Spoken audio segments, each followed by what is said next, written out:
Sa wakas isang araw, sa paghihintay na kasakay, dali nagbarko, yacht tracking experience by Manila to Siargao. Hello guys, nandito na kami ngayon sa Roro. Kasama ko si Mark Anthony Di Castro. Stranded po kami ng isang araw dito sa Matnog. So sa wakas ay nakakasakay na po kami. Dito na kami ngayon sa Roro.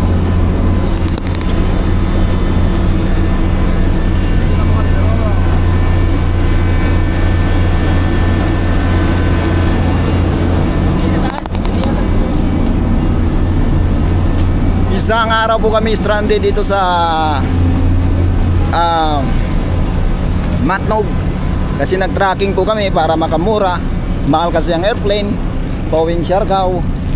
Kaya ngayon ay nag-ano lang kami,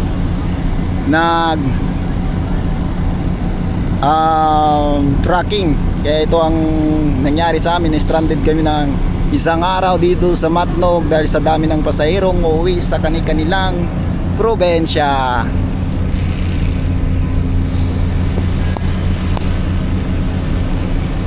Hello Matnog. Dito kami sa pier ng Matnog.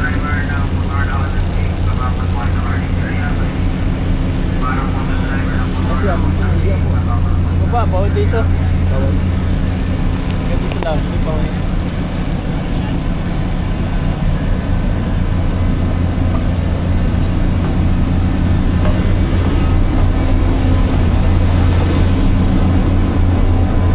Mga ilang oras kaya ito ang biyahe doon? Ito? Oh, anong oras tayo ngayon?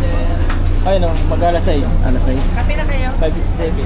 Ano, noodles? Hindi po. Saan yung mga kasama natin? Ay, nandito. Panya na yun. Kape, noodles, kape.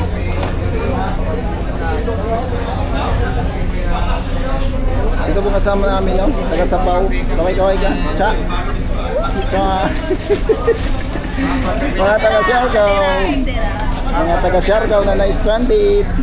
Po, hello po dyan. Nandito din si ate taga Sapaw Kati, di ba? Saysay. Magsaysay. Magsaysay. Ito yung kasama namin na na-stranded dito ng isang araw. Asan saysay? Sa Matnog. Ikaw tayo, Surigao ka lang tayo, di ba? O, kasabayan namin sa tracking. Tayo, Surigao lang.